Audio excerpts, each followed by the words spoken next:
Have you ever told someone your dream, only to be laughed at, doubted, or discouraged?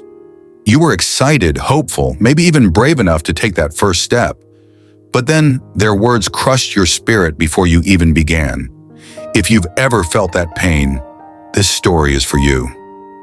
Once upon a time in a small, dusty town, there lived a young boy named Eliab. He came from a poor family.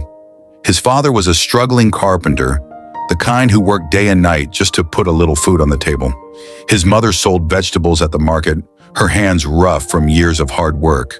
Though they had very little, they had something greater: hope. Eliab's father used to tell him, "Son, we may not have much, but we have our hands, our mind, and our will. With those, you can build anything." And Eliab believed him. He dreamed of becoming a successful entrepreneur, not just to make money, but to lift his family out of poverty, to give them the life they never had. But Eliab had one problem. He talked too much. Every time he had an idea, he told everyone, his friends, his neighbors, even strangers. When he planned to start a business, he shared every detail: what he was going to do, how he would do it, and when he would start.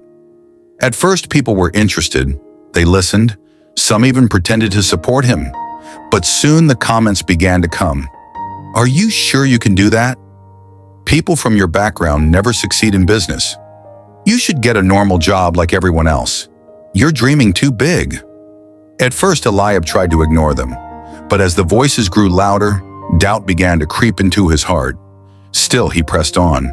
He started a small business selling handcrafted chairs. His father taught him carpentry, and Eliab believed he could turn it into something great. But the moment he began, he shared every little update with his friends. Every success, every struggle, every plan. And soon they began laughing behind his back. When sales were slow, they mocked him. When he failed to deliver one order, they said, "Didn't we tell you? You're wasting your time." One evening, when his first small business collapsed, Eliab walked home defeated. He couldn't face the people who had told him to quit, because deep down he feared they were right. Out of shame, he stopped trying. He hid his dreams and convinced himself he wasn't meant for success. Weeks passed, and one morning while walking past the tax office, Eliab met an old man, a wise tax collector known throughout town for giving deep life advice to anyone who listened. The old man had seen Eliab's journey from a distance, his excitement, his fall, and his silence. "Eliab," the man called out, "you look troubled." Eliab sighed. "Sir, I tried to build something. I tried to follow my dream, but people's opinions crushed me.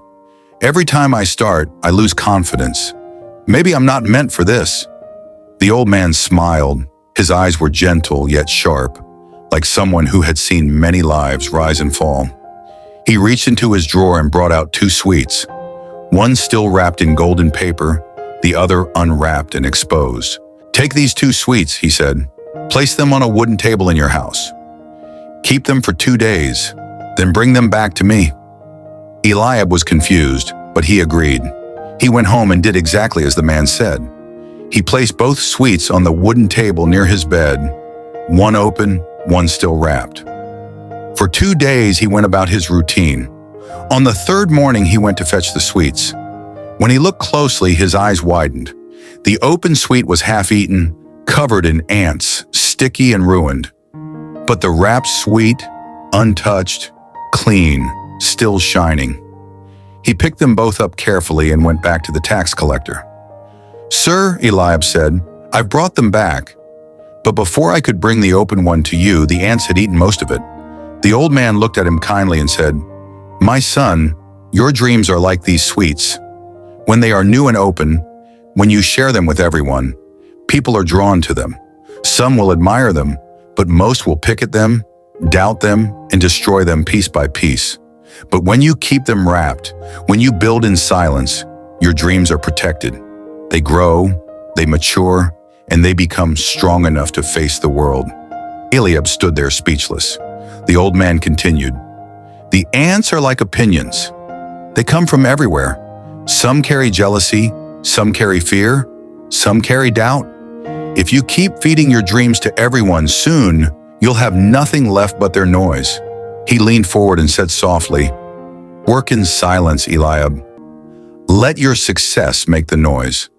Build your dreams quietly, protect them until they are strong enough to speak for themselves." Those words pierced Eliab's heart. He realized that he had been wasting his energy talking about his dreams instead of building them. From that day on, he changed completely. He stopped announcing his every move. He stopped seeking approval.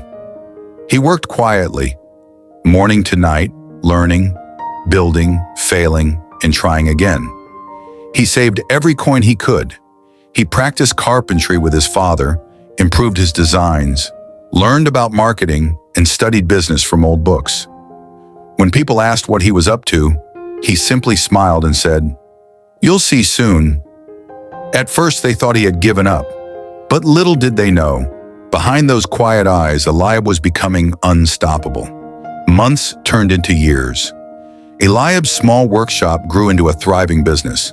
His furniture began attracting attention, not because he talked about it, but because the quality spoke for itself. Customers came from neighboring towns. Soon he was hiring workers, creating jobs, and transforming his once poor family's life. The same people who once mocked him now spoke his name with admiration. They said, "We always knew he would make it." But Eliab never responded. He had learned something far more valuable than success. One afternoon, Eliab visited the old tax collector once again.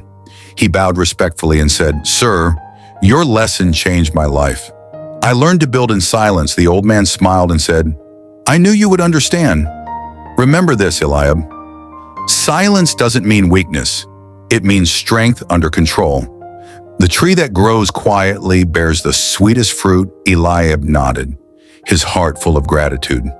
He realized then that true power doesn't shout. It builds, it grows, it endures. Dear listener, this story isn't just about Eliab. It's about you. It's about the dreams you shared too soon, the people who doubted you, and the times you almost gave up because of what others said. Sometimes the best thing you can do for your dream is protect it in silence. Not everyone will understand your vision. Not everyone will support you, and that's okay, because your dream doesn't need their validation. It only needs your commitment. Let your actions speak louder than your words. Let your results make the noise. And when your dream finally shines, let them wonder how you did it, quietly, consistently, and powerfully. Build in silence. Succeed in silence. Let your success make the sound.